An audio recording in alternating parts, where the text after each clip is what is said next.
Alors, mesdames et messieurs, vous le savez, à chaque année, le Canada maintenant est présent au WCS. Now, ladies and gentlemen, as you know,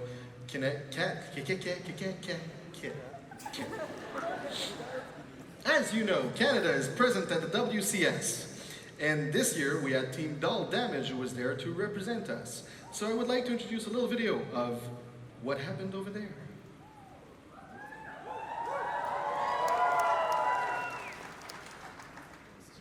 World Cosplay Summit 2019 from Canada, Condor and Damaged Cosplay. Hi everyone, well Team Dull Damage from Canada. C'est un plaisir pour nous de venir participer au Japon aujourd'hui. Ils ont même amené avec nous notre bon vieux Silver. Maple? Maple? Non,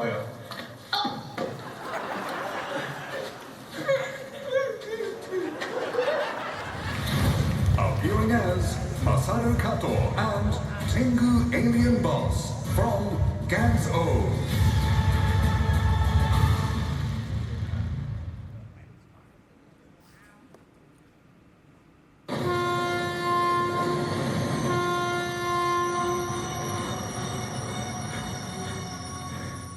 What happened? The train, it hit me.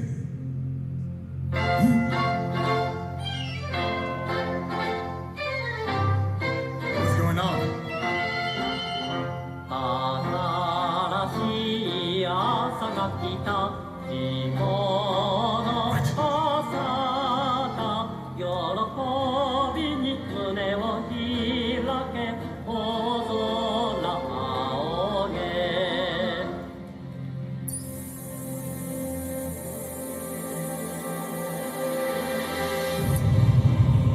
There's the monster.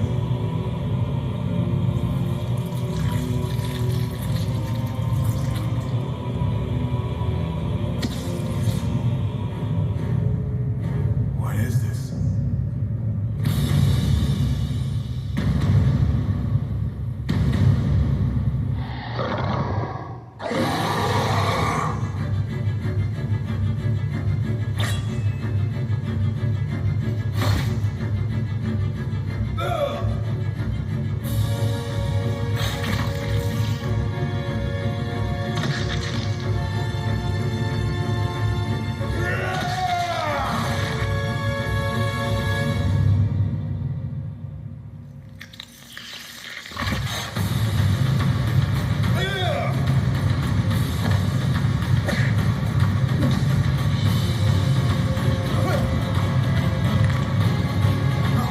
The gun!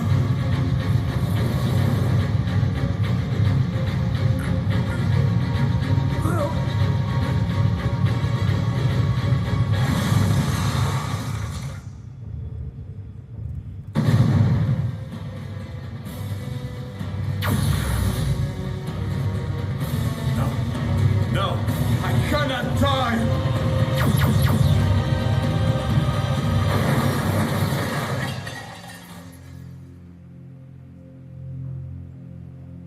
Gans! Give me my points!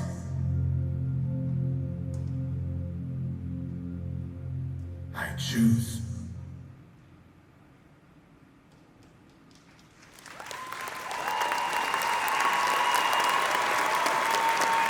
Alors, mesdames et messieurs, ces deux cosplayers passionnés, réunis dans une même mascarade, c'est le destin qui a fait que ceux-ci se sont dorénavant une équipe hors pair et aussi partenaires dans la vie.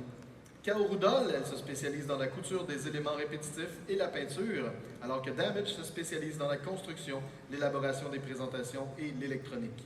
C'est ainsi qu'ils forment un duo choc et ils sont donc parfaitement complémentaires. Cette équipe qui adore innover a amené le cosplay à un autre niveau grâce aux détails et à la nouveauté. Non seulement ils repoussent les limites de leur créativité, mais ils repoussent leurs limites personnelles, car il n'y a pas de projet trop gros pour les satisfaire. Damage adore embarquer continuellement sa partenaire dans des projets pratiquement impossibles à réaliser, mais elle ne peut refuser. Mesdames et messieurs, Dull Damage!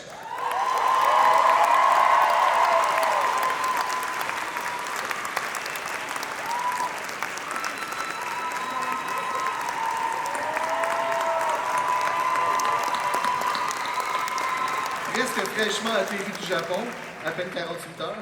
Depuis vendredi 7h du soir. Alors, félicitations pour votre incroyable prestation à Nagoya. Ça a été toute une aventure. Exact, hein? Oh oui!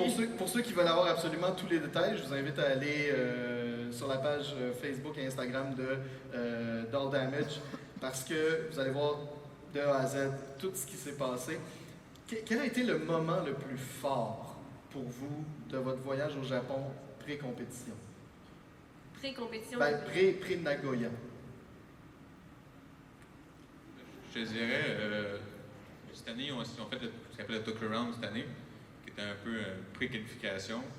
Fait que je faisais un début, pas de stress, mais dès que tu arrives au Japon, ils te partent ça, quart de tour, on va éliminer pas éliminer du monde, mais on fait passer 8 équipes tout de suite. Fait que tout de suite, tu vois, le début, on a vu les costumes, l'équipe. Fait qu'on va savoir les équipes, l'énergie, mais je sais pas si c'est un mauvais côté, mais le gros boom, c'est voir tout le monde. Puis dès le début, tout le monde, on a une grosse famille à s'aider, puis ça va être long avant qu'on Vous êtes tous devenus amis rapidement, Ouais. dans le fond. On est tous on était là pendant une compétition, mais on a tous les mêmes problèmes de cosplayers, peu importe ce qui arrive.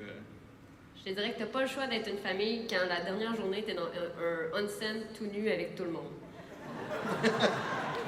Donc oui, tu deviens une famille assez vite. Mais on parle justement de l'élément familial du WCS, qui est aussi l'un des principes du WCS. Je pense que c'est quelque chose qui ressortait quand même beaucoup dans tes vidéos, parce que Tokyo Round est arrivé, puis il y a eu une petite croche. En fait, au Tokyo Round, on a des ailes qui sont tombées, on a eu plein de moments de bad luck, on pourrait dire. Aussi, on a dû attendre pendant 1h30 en costume, en backstage. Moi, j'ai un one-suit entier en flake pleather qui ne respire pas. Et lui, il est couvert de la tête aux pieds de silicone. Avec un masque sur le visage. Et qui respire encore moins.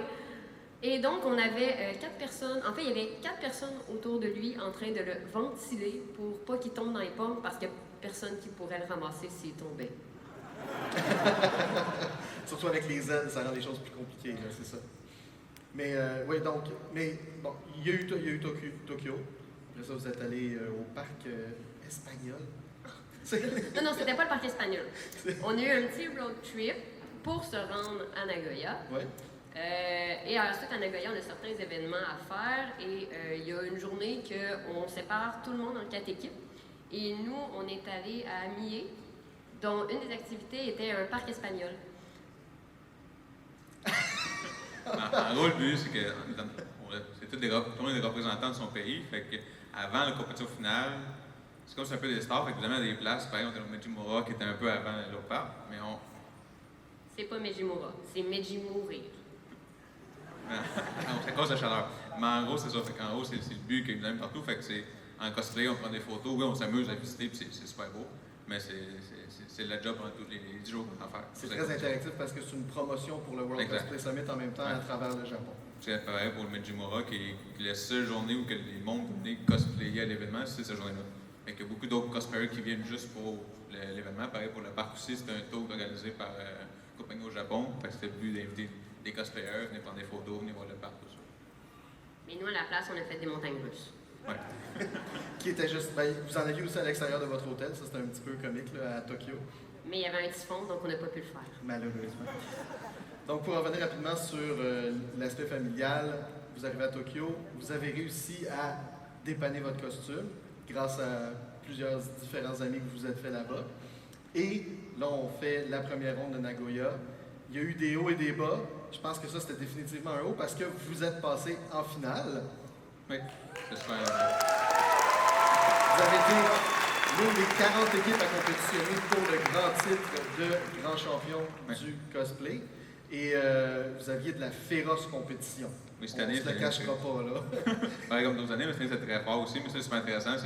Ça amenait un gros challenge, tant personnel, puis tout le monde ensemble. Fait que tu dis, on est capable, on a été invités pour compétir contre les autres, on est capable, on se donne, puis autant d'entraide tout le monde, puis aux autres aussi. Fait que c'est une année très forte, mais c'est super intéressant. Mais je pense que c'est drôle parce que je vais le partager avec les gens. Moi, j'étais à la maison, je suivais les rondes, puis je parlais avec Andrea, puis je disais, d'après moi, vos plus gros ennemis, c'est telle équipe et telle équipe parce que telle chose, telle chose.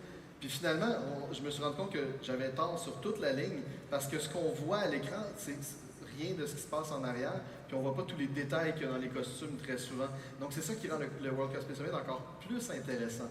Donc vous qui les avez vus de proche, les costumes des gagnants, je suis sûr que vous êtes très contents et très heureux pour ces équipes-là. Donc on revisitera pas tout le WCS. On va inviter les gens à retourner le voir si ça les intéresse. Mais pour les gens qui seraient intéressés à tenter leur chance au WCS, ce serait quoi votre plus grand conseil? OK. Mais en gros, souvent, puis on a beaucoup, avant de compétitionner, on a regardé beaucoup les autres WCS des autres années d'avant. On regardait. Puis souvent, ceux qui gagnent ont toujours, autant ici, un petit quelque chose spécial à eux. Puis je pense souvent c'est ça qui fait gagner, à mon avis, plus haut. Ils ont tout un petit élément, eux autres, propre. Par exemple, pour Australie, ils travaillent le cuir merveilleusement bien. Puis je pense que c'est ça qu'ils ont beaucoup démarqué, autant tout le reste du costume aussi. Là. Mais c'est ce travail-là énorme qu'ils ont fait. Ils ont eu beaucoup démarqué côté costume. Présentation, je suis une question aussi, parce que c'est très, on va dire, c'est propre souvent aux juges, au choix, mais c'est le petit quelque chose, le petit wow, c'est ça qui fait le changement, à mon avis, le petit plus qu'on donne. C'est la différence entre ordinaire et extraordinaire, c'est le petit Exact. En fait aussi, c'est d'avoir, je pense, une présentation solide, en fait, parce que comment les pointages fonctionnent, en fait, c'est 1/3 costume, 2/3 présentation. Donc, je pense qu'il faut toujours penser à des personnages que tu peux faire une bonne présentation avec eux. Puis je pense aussi, c'est demander de l'aide à ses amis, demander de l'aide aux gens autour de vous pour donner leur avis, parce qu'en tant que tel, on peut trouver que notre présentation est super bonne, mais si les autres ne comprennent pas, en fait, la présentation est pour les autres. Donc, c'est bien d'avoir l'opinion des autres. Une perspective différente sur la présentation finale de l'œil du public, dans le fond, là, et des juges en même temps. Exactement, parce qu'au final, on fait la présentation, oui, pour soi-même, mais beaucoup pour les autres, pour que les autres aient un bon spectacle. Ben, merci énormément, Team Doll Damage. Une bonne main d'applaudissements pour nos ambassadeurs 2019 au WCS.